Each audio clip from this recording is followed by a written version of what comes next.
ಹೊಸದಾಗಿ ಬಂದಿರುವ ಇನ್ಸ್ಪೆಕ್ಟರ್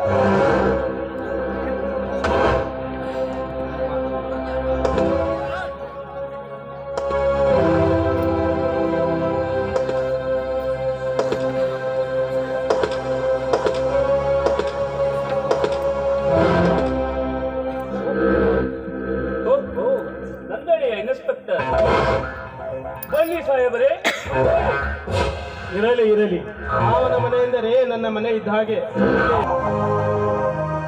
ಇದು ನಾವು ಮಾಡಿದ ಕೆಲಸವೆಂದು ಯಾರಿಗೂ ತಿಳಿಯಬಾರದು.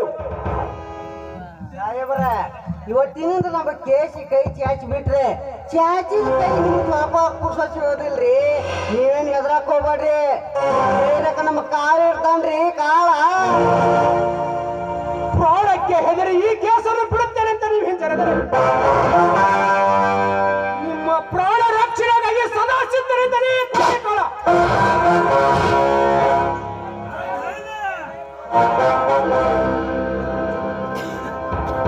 ಇನ್ಸ್ಪೆಕ್ಟರ್, ನಾವು ಹೇಳಿದ ಕೆಲಸವನ್ನು ಸಿದ್ಧಿಯಾಗಿ ಮಾಡಿದರೆ ಸದ್ದಿಲ್ಲದೆ ಕರ್ನಾಟಕದ SP ಆಗುತ್ತೀಯಾ? ಇಷ್ಟೆಲ್ಲ ನೀವು ನನ್ನನ್ನು ಬೆಂಬಲಿಸುವರೆಂದಾಗ ನಾನೇಕೆ ನಿಮ್ಮನ್ನು ಕೈ ಬಿಡಲಿ? ಮೊದಲೇ ಈ ಕೇಸು ಯಾರ್ದು ಅಂತ ಗೊತ್ತಿಲ್ಲ. ನಿಮ್ಮ ಹೇಳಿಕೆಯಂತೆ ಹಾಗೇ ಇದನ್ನು ಕಿತ್ತಾಕಿ ಬಿಡುತ್ತೇನೆ.